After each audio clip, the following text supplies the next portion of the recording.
Welcome to Huff Goes to the Movies. My name is Eric Huffman II. Most people call me Huff. Some people know I love going to the movies. Black Panther Wakanda Forever is in theaters now, the 30th film of the Marvel Cinematic Universe, and the sequel to 2018's cultural phenomenon, Black Panther. This film had every hurdle in the world to overcome, not just in the tragic loss of Chadwick Boseman to cancer in 2020, but the film's production had multiple delays due to COVID outbreaks and Letitia Wright suffering an injury. It really does feel like a movie that shouldn't work, but somehow, some way, the vision of Ryan Coogler, the emotional authenticity of what these performers were actually going through while filming this movie, they really do come together to make what I think is a satisfying follow-up to a film that sort of redefined everything we knew about major blockbusters just a few years ago. Without Chadwick Boseman, though, you do feel his loss. You do feel that a presence is missing here. But now that the story is much more focused on Shuri, and now that Letitia Wright is being asked to hit a bunch of different beats that she wasn't expected to the first time around, I think that it makes it for a very impressive sort of turn from them, because now Shuri is being given even more dimensions to her that, honestly, were Chadwick Boseman still here, I don't know that she would ever be expected to grow in that way. And I'm not necessarily saying that that would have been a bad thing. Sometimes a supporting character is just a supporting character. But to know that the character required so much more development and that the actress portraying that character was able to deliver on that, I think that that speaks to just how well cast these movies usually are and just how strong Ryan Coogler's direction must have been. This time around, the nation of Wakanda, while mourning the loss of T'Challa, are facing a very different threat in the form of Namor, played by Tenoch Huerta. He is a mutant that comes from an underwater kingdom. He is got superhuman strength. He can fly. He's got vibranium. I mean, he can cause all types of damage. And shout out to Tenoch Huerta for playing this character with both a lot of charisma and a lot of menace, because I think that makes him the type of villain that maybe you're not necessarily rooting for in this film, but you do feel that you could root for him in future appearances in the MCU. Now, I don't want to give away too much because my mother has not seen the film yet, and I'm sure she'll watch this video. I'll take her to see it at some point this week. But Wakanda Forever kind of feels like a miracle. The production delays, the tragic loss of Chadwick Boseman, the way that it feels like these Marvel films as of late are weighed down even more and more by studio mandates and interconnectivity. Now, I am not someone who sort of buys into the belief that Marvel Phase 4 is somehow some massive step below the previous phases.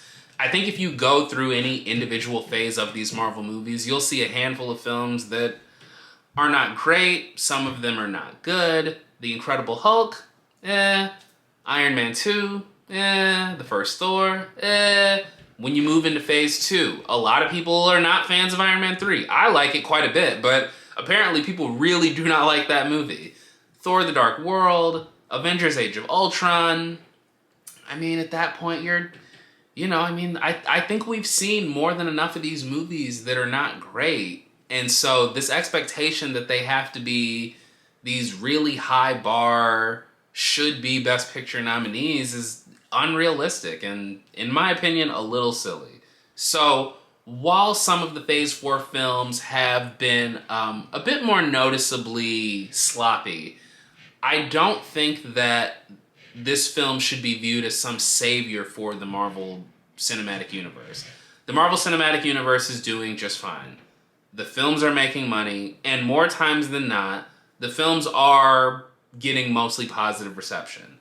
Black Panther Wakanda Forever is a step above the rest of Phase 4 in my opinion, though, because it doesn't feel like a gimmick. You know, it's not, ooh, look who might show up from the multiverse, or, ooh, I wonder if Tobey Maguire and Andrew Garfield are going to show up. Like, it's nothing like that. This is a film that is taking real-world tragedy and infusing it with the real-world themes of the previous film, and choosing to do that in a way that continues moving this story forward and making the future of Wakanda that much more intriguing. So, if you have not already seen Black Panther: Wakanda Forever, and if you are a huge fan of that first film, there might be some apprehensions about the loss of Chadwick Boseman and thus the loss of T'Challa on screen. But just know that they handled the passing of T'Challa off screen. There is a funeral scene. We've seen that in the trailers, but you don't really have to necessarily witness the death of the character. But also, this is a film that I think could be cathartic for those of us who are conflicted about what it means to not have the first major black superhero in this universe anymore. This is a film that I think helps add more to the discussion about what it means to be a world superpower and what it means for people who are often marginalized to try and find their place within the larger world. This film touches on all of that. Some things better than most, but overall, I found myself highly entertained by this movie. I've seen it twice now. I actually found it better even on a second viewing, and the introduction to new characters and new corners of this universe, I think, make it very much well worth the wait. When it comes to the world of Talocan, where Namor comes from, or the introduction of Riri Williams, played by Dominique Thorne. Honestly, I think that it makes for the future of this universe, I think it makes it much more exciting. And I think it's great to see lots of different characters who are representing corners of this world that don't often get to be portrayed on the big screen.